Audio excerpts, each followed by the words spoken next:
You all in our classes provided by MDN Public School. Here is Anjali to teach you social science. हाँ जी, जैसे कि हम लोग revision ले रहे थे हमारे चैप्टर डेमोक्रेसी का। आई जस्ट होप आपको ये चैप्टर भी समझ आ रहा होगा और आपकी जो टेस्ट की प्रिपरेशन है वो अच्छे से चल रही होगी। और आई थिंक आपके जो टेस्ट अभी तक हुए हैं वो अच्छे गए होंगे। ठीक है, तो अब आप इस चैप्टर की रिवीजन लीजिएगा। जैसे कि हम लोगों ने पढ़ा था इसमें कि डेमोक्रेसी क्या होता है, जिसमें लोगों के द्वारा ही शासन किया जाता है, डायरेक्टली और इनडायरेक्टली।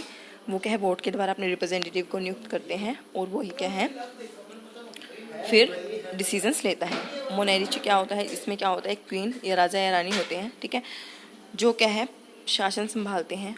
उनके ऊपर कोई क्वेश्चन उठाने वाला नहीं होता। ठीक है, डिक्टेटरशिप में क्या होता है, इसमें क्या होता है, एक व्यक्ति तानाशाह मतलब सैन्य के बल पर वो किसी दूसरे देश पर क्या है अपना कब्जा जमा लेता है और वहाँ पर अपना शासन स्थापित करता है। ठीक है, फिर इसी तरीके से वो वहाँ पर रूल करता है और उसके ऊपर क्वेश्चन उठाने के लिए कोई नहीं होता। पूरी प्रजा की जो किस्मत है उसके हाथ में होती है, वो अपने मालिक की जो मदद है उसके ऊपर डिपेंड करता है। मतलब जो वहाँ के व्यक्ति हैं, वहाँ के लोग हैं, वो उस पर डिपेंड करते हैं, दया पर। ठीक है, ओरिजिन ऑफ डेमोक्रेसी फिर हमने पढ़ा था कैसे डेमोक्रेसी हमारे कल्चर में आई। ठीक है, ये नहीं है कि अब हम देख रहे हैं तो ये अभी आई है। ठीक है, बहुत पुराने समय से ये चलती आ रही है। अगर हम इसको डिटेल में पढ़ाएंगे तो बहुत टाइम लग जाएगा। मैं आपको कहना चाहती हूँ कि लास्ट लेक्चर को, वीडियो को बार बार देखिए, क्योंकि इनमें से ही क्वेश्चंस बनते हैं। राइट, ठीक है, कहाँ पर डेमोक्रेसी आई थी, सबसे पहले इंडिया में कैसे हुआ था ओरिजिन, इस टाइप से आपके क्वेश्चंस बनेंगे। राइट, तो चलिए अब हम पढ़ेंगे कि क्यों डेमोक्रेसी है और क्या इसके की एलिमेंट्स हैं, क्यों ज़रूरत है हम डेमोक्रेसी का ही पालन करते हैं, क्यों हमारे इंडिया में डेमोक्रेसी को अपनाया गया, और डेमोक्रेसी अपनाई गई है तो अब उसके अंदर क्या इंपॉर्टेंट बातें हैं जो उसको बाकी फॉर्म से अलग करती हैं। ठीक है, सबसे पहला क्या है, फॉर्मल इक्वलिटी। फॉर्मल इक्वलिटी का मतलब क्या है, इक्वलिटी का मतलब तो क्या होता है, समानता होता है। राइट, तो इसमें क्या होता है कि सभी लोगों को एक जैसा समझा जाता है। ठीक है, इसमें हर एक व्यक्ति को इक्वल स्टेटस दिया गया है, किसी के साथ कोई भी भेदभाव नहीं किया जाता, धर्म, जाति, कास्ट, उसकी लुक को देखकर। ठीक है, किसी भी तरीके से उनके साथ भेदभाव नहीं किया जाता। उसको क्या है, चाहे राजनीतिक तौर पर हो या सामाजिक तौर पर हो या फिर क्या है कानून के सामने सभी को इक्वल राइट दे जाते हैं, चाहे वो हमारे देश का प्रेसिडेंट हो या एक व्यक्ति हो, कॉमन सा आम आदमी बोलते हैं। ठीक है, वो उन दोनों को क्या है सेम राइट है, और उनको अगर उनको कानून के सामने ले जाया जाए, ठीक है, सेम क्राइम के लिए दोनों को एक ही जैसी सजा दी जाएगी। ठीक है, तो ये कहता है कि डेमोक्रेसी में क्या करते हैं, हम सभी युवाओं को वोट देने का अधिकार होता है और हर एक वोट की कीमत एक ही होती है, चाहे वो अमीर का वोट हो चाहे गरीब का हो। कीमत का मतलब क्या है, वैल्यू है। यहाँ पर सॉरी, मैंने कीमत वर्ड जो है गलत इस्तेमाल कर लिया। जो वैल्यू है उस वर्ड की वो एक जैसी होती है, इसलिए कहा गया है फॉर्मल इक्वलिटी। ठीक है, उसके बाद डिसीजन मेकिंग मैकेनिज्म। अब इसमें डिसीजंस कैसे लेते हैं, इसमें एक पूरी प्रोसेस होती है डिसीजन लेने की। ठीक है, वैसे तो देखा जाए कि अब करोड़ों की जनसंख्या में हमारे इंडिया में पॉपुलेशन है। ठीक है, सभी लोगों से अगर उनकी सहमति पूछी जाए, it is not possible. Right, possible ही नहीं है, यानी कि एक डिसीजन को लेने में तो सालों लग जाएंगे। राइट, और ऊपर से कभी डिसीजन लिया ही नहीं जाएगा, क्योंकि 100 लोग तो उसके फेवर में होंगे तो 100 लोग उसके अगेंस्ट में भी होंगे। ठीक है, तो इसमें क्या होता है कि जो लोग होते हैं वो अपना एक रिप्रेजेंटेटिव नियुक्त करते हैं। ठीक है, इलेक्शंस के थ्रू, इलेक्शंस होते हैं, हमारे चुनाव होते हैं। आपने भी देखा होगा कि जो पेरेंट्स होते हैं हमारे, मतलब हमारे घर में जो बड़े होते हैं, वो लोग क्या हैं एक पर्टिकुलर टाइम के बाद वोट देने के लिए जाते हैं। ठीक है, तो उसमें क्या होता है कि एक व्यक्ति को चुना जाता है। जब भी कोई डिसीज़न लिया जाता है, वो व्यक्ति उस डिसीज़न में सभी लोगों को, मतलब जिसने उनको जिताया है, मतलब जिनको वो रिप्रेजेंट कर रहा है, उन सभी को अपने माइंड में रखते हुए डिसीज़न लेने में हेल्प करता है। वो उन सब की आवाज़ बनता है कि इनकी अपनी प्रजा की। ठीक है, वो उनका रिप्रेजेंटेटिव बनता है और उनको रिप्रेजेंट करता है। ठीक है, अगर वो सही से काम नहीं करेगा, उसको पता है कि अगर वो सही से काम नहीं करेगा तो फिर से क्या इलेक्शंस होंगे, लोगों को उसका काम पसंद आया है तो वो उसको दोबारा वोट देंगे, अगर नहीं आया है तो उसको वोट नहीं देंगे। इसलिए वो कोशिश करता है कि वो अच्छे से अच्छे डिसीजन ले सके। ठीक है, अच्छे से अपनी जनता को उनके इंटरेस्ट को ध्यान में रखते हुए प्रेजेंट कर सके गवर्नमेंट के सामने, और क्या है उनके साथ कुछ भी गलत ना हो। ठीक है, तो अब आपको समझ आ रहा होगा, आई जस्ट होप। उसके बाद क्या है, कॉम्बिनेशन ऑफ डिफरेंसेस। हाँ जी, आप लोगों को पता है हमारे इंडिया में बहुत ज़्यादा डाइवर्सिटी है। ठीक है, लैंग्वेज को लेकर, कास्ट को लेकर, धर्म को लेकर, रिलीजन को लेकर, कल्चर को लेकर। ठीक है, हर छोटी छोटी बात में क्या है एक व्यक्ति दूसरे से भिन्न है। ठीक है, सोच विचार भी क्या है सबके अलग अलग हैं। ठीक है, लेकिन अब इतनी सारी डाइवर्सिटी के साथ साथ हमें क्या है पूरे देश को चलाना भी है। ठीक है, तो ये कहता है कि कैसे इन डिफरेंसेस को कम किया गया। अब मुश्किल ही है, जो लोग एक दूसरे से सोच में इतने अलग हैं, उनके एक व्यक्ति अपने आप को सुपीरियर समझता है और सामने वाले को इन्फीरियर समझता है, ठीक है। तो इस वजह से क्या है, बहुत मुश्किल हो जाता है इस सिस्टम को संभालना, ठीक है। तो डेमोक्रेसी में क्या हुआ, इन्होंने क्या किया, कहा कि ना कोई भी व्यक्ति अपने आप को सुपीरियर नहीं समझेगा और दूसरे को किसी भी तरीके से इन्फीरियर नहीं समझेगा, ठीक है।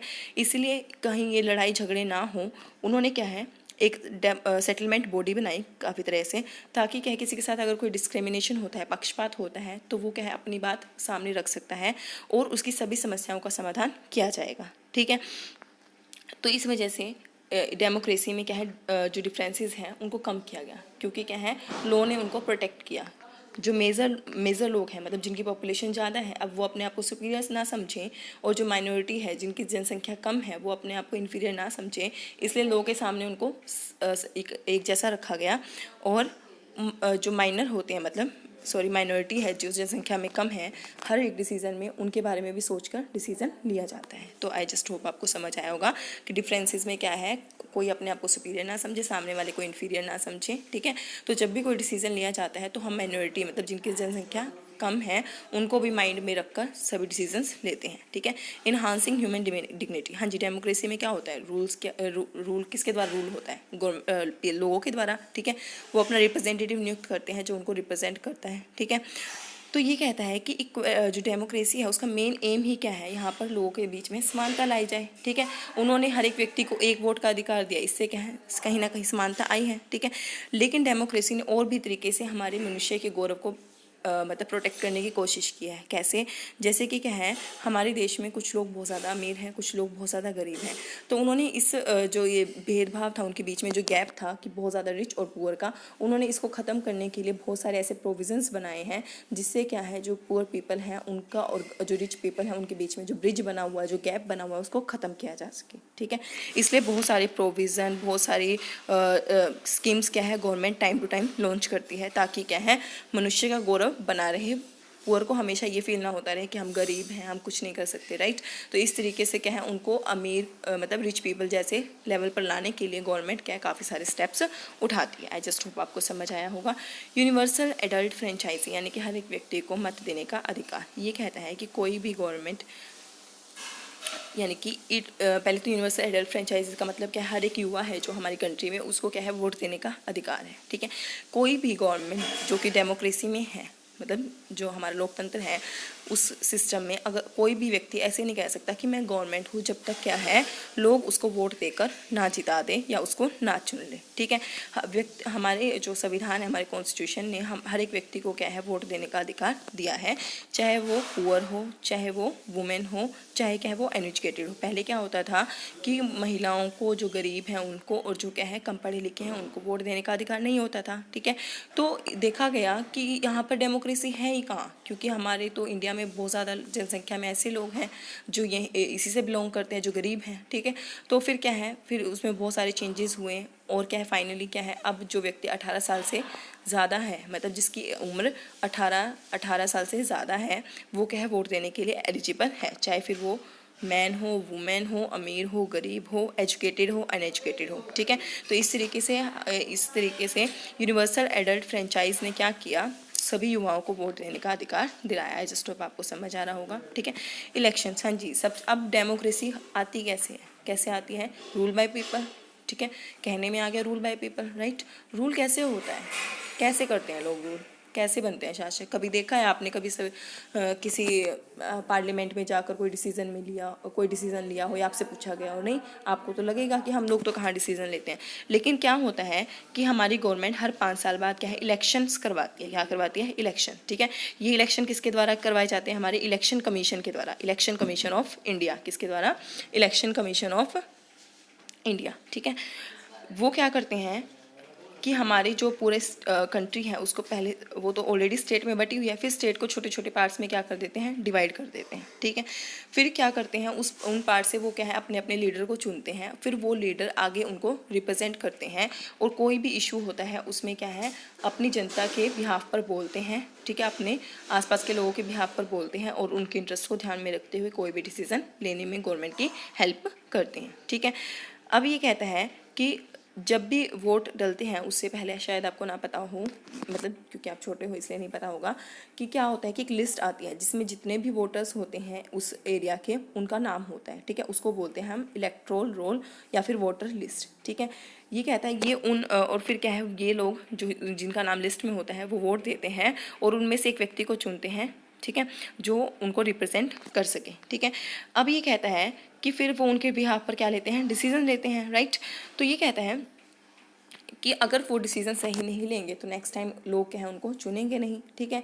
इसलिए अगर उनको क्या है मतलब उस सिस्टम में दोबारा आना है, गवर्नमेंट में दोबारा आना है, तो वो क्या है अच्छे से अच्छा डिसीजन लेने की सोचते हैं और क्या है लोगों का कल्याण करने की सोचते हैं, ठीक है। आई जस्ट होप आपको समझ आया होगा।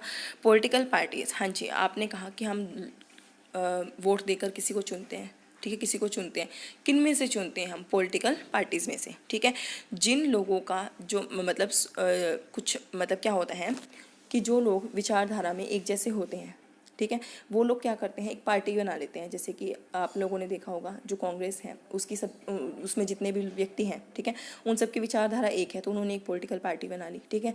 हमारी बीजेपी है, ठीक है, जो अभी आजकल क्या है गवर्नमेंट में है, ठीक है, उनकी विचारधारा एक जैसी है, उन्होंने क्या है एक अलग पॉलिटिकल पार्टी बना ली, ठीक है। फिर लोग क्या करते हैं चुनाव देते हैं जब, ठीक है, चुनाव में होते हैं जब वोट देते हैं तो उन पार्टीज़ में से एक व्यक्ति को चुनते हैं या एक पॉलिटिकल पार्टी को चुनते हैं। फिर वही क्या है जो विनिंग पार्टी होती है, विनिंग पार्टी कौन होती है, जिसको हाफ से ज़्यादा वोट मिलते हैं, वो क्या बन जाती है हमारी रूलिंग पार्टी या फिर क्या हमारी गवर्नमेंट में आ जाती है, ठीक है।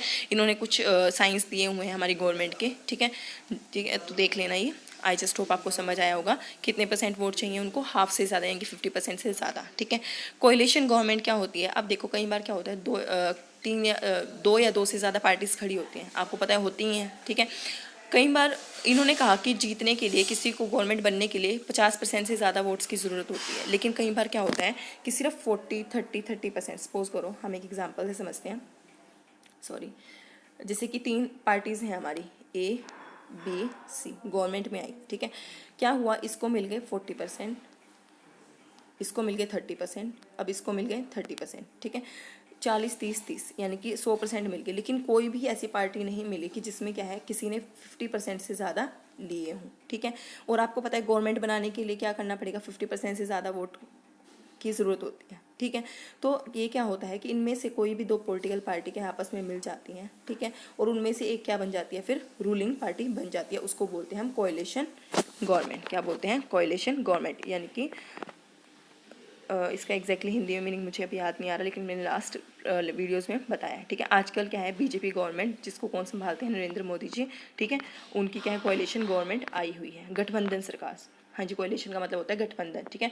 जब कोई सिंगल पार्टी क्या मेजोरिटी से नहीं जीत पाती, उस केस में क्या है कुछ पार्टीज़ क्या है मिलकर एक पार्टी को जिता देती हैं, ये एक से ज़्यादा पार्टी मिलकर एक पार्टी को जिता देती है और फिर क्या है उसकी गवर्नमेंट साथ में आती है। इस प्रकार से गठबंधन सरकार बनती है और वही क्या है सभी लोगों के लिए डिसीजंस लेते हैं। आई जस्ट होप आपको समझ आया होगा कि क्या क्या डेमोक्रेसी के फीचर हैं या फिर की एलिमेंट है। एक तो क्या सबको इक्वल समझा जाता है, डिसीजन में लोगों को डायरेक्टली या इनडायरेक्टली इन्वॉल्व किया जाता है, ठीक है। जो डिफरेंसेस थे लोगों के बीच में, ठीक है, किसी भी चीज़ को लेकर उनको दूर करने की कोशिश की गई है, लोगों के गौरव का सम्मान किया गया है, ठीक है। इलेक्शंस होते हैं, ठीक है, फिर पॉलिटिकल पार्टीज़ में से एक पार्टी को हम चुनते हैं और इस तरीके से कई बार कोएलिशन गवर्नमेंट भी आ जाती है, यानी कि गठबंधन सरकार आ जाती है, ठीक है। आई जस्ट होप आपको समझ आया होगा। मिलते हैं हमारे नेक्स्ट क्लास में, तब तक के लिए स्टे सेफ।